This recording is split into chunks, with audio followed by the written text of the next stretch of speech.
This is another little multimeter I picked up on eBay very cheaply. This is a Honor, I don't know what model it is. Oh, it's a TE80. Picked it up for sort of like a couple of quid. Sold as not working, but actually just needed a bit of a clean up really.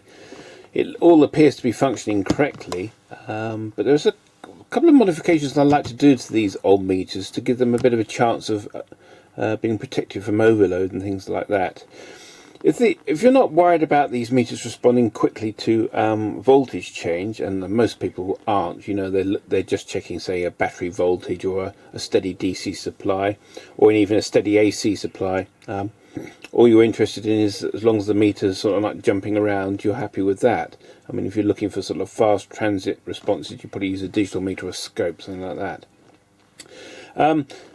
There is always a chance that with these sort of meters you can actually badly damage the movement itself by overloading it. I'm just sort of going to try and show one of the options you can fit to one of these meters that will actually not affect the overall accuracy, but it will actually improve the durability of the meter, and it's less likely to get damaged in a serious overload event. Now, for those who don't know, most of these voltmeters, the voltmeter actually has got two diodes back to back, one in anti-parallel. In other words, one's going positive one way and one's going positive the other way.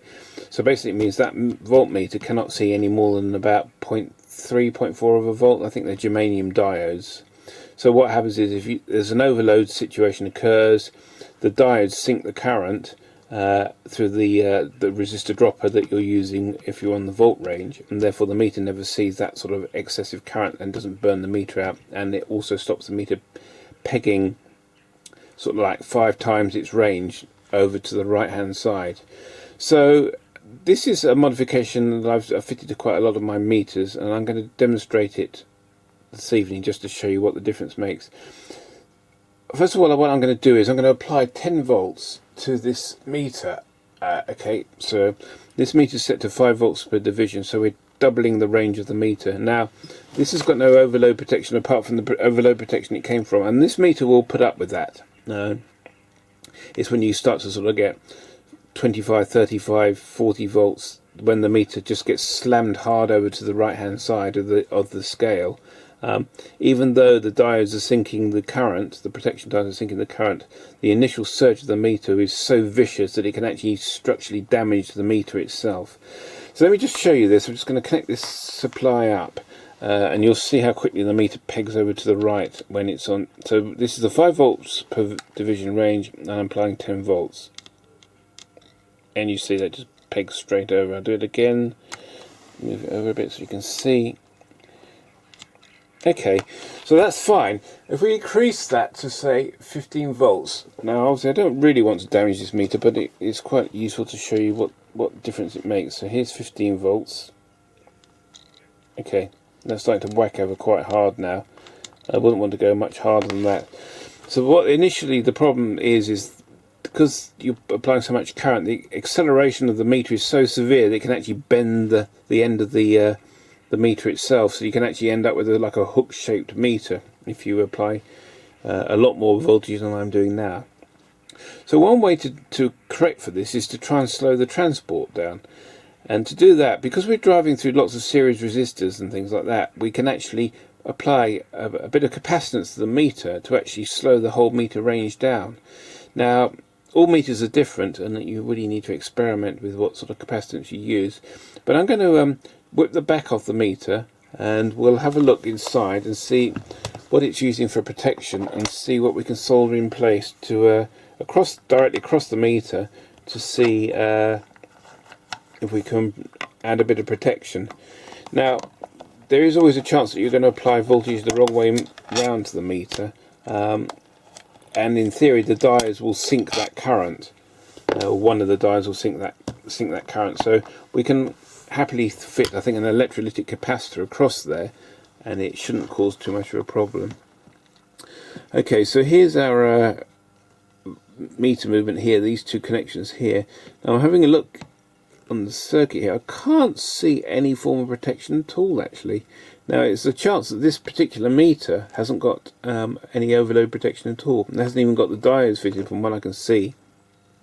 So this meter is straight away in a very precarious sort of situation. It only takes someone who doesn't know what they're doing or accidentally puts 12 volts to a car battery on an ohms range, and that meter's just burnt out straight away. So ideally, if you've got a meter like this, you'd fit two back-to-back diodes. So you probably put a couple of, you could use 1M4, M48s or something like that, but OA91s, OA81s, something like that are really good.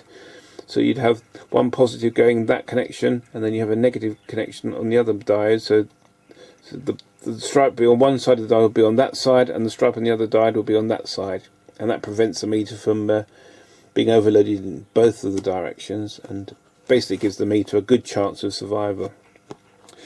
What we're going to do for the moment though is we're going to assume that this has got diode protection on it, and it may well have, it may be further down in the circuitry, but I can't see it. It's usually spread across the meters to give it the best protection. You can see these dropper resistors are here.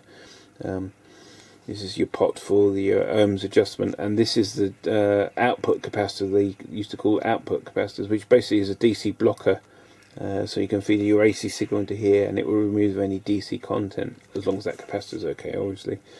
So what I'm going to do is I'm going to stick a small electrolytic across this these two terminals here, and we'll have a look at the response of the meter and see if that improves the response of the meter, or slows the response of the meter down, and gives the meter a bit more of a chance of surviving an overload. Okay, so here's the modification, and it's pretty straightforward. This is actually the negative connection. I've just checked this with the an ohm meter, and that's the positive there. This is just like a point for a connection to, like a junction connection. So that doesn't actually connect to the meter. It's this point and this point here that connect to the meter. So we now got it's 100 microfarad at 25 volts, and it only needs to be, doesn't even need to be 100 microfarads. It could be something like 10 microfarads. It could be less than that. 100 microfarads is probably over the top.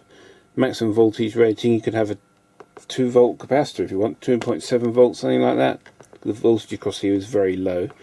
So let's apply the voltage again to the meter and have a look to see how it responds. So we're back to 15 volts. We're on the 5 volt range, and we're going to connect back up to the meter now. And we're watching for the speed of how the meter moves up. I don't know if you can see that, but it's much slower. Okay, so that's good. That means that the meter's less likely going to get damaged from like shock inertia or sort of rapid changes in voltage. So let's try to, this is now at about 8 volts. We're in the 5 volt range and watching for the response of the meter.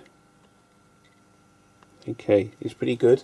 So now what we'll do is we'll go to the 5 volt range, and we'll actually apply about 4.5 volts and see how quickly the meter settles.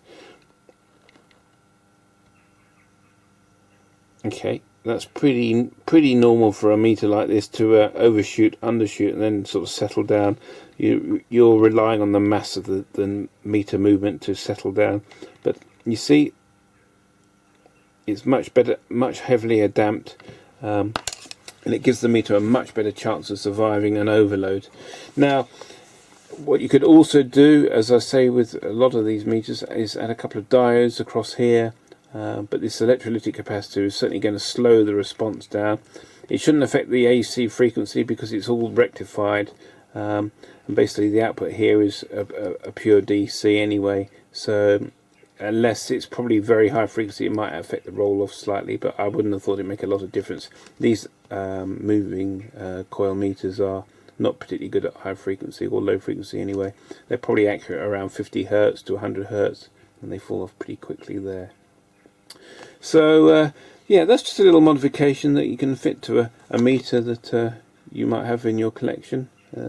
Just a quick video. Thanks for watching.